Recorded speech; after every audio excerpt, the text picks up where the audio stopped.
This ECG case is of a 20-year-old male being evaluated for syncope. Enumerate the findings in this ECG and likely diagnosis.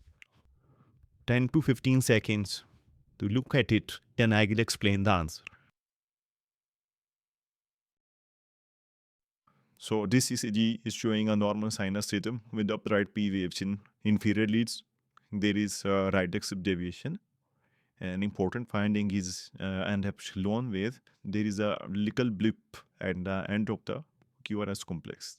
This is the magnified view to show you an Epsilon wave. There is localized QRS widening from V1 to V3 along with T wave emergence. And if you notice, the S wave upstroke is delayed. Long S wave upstroke of more than 50 milliseconds in these leads. And these all findings together are suggestive of ARVC. Thanks.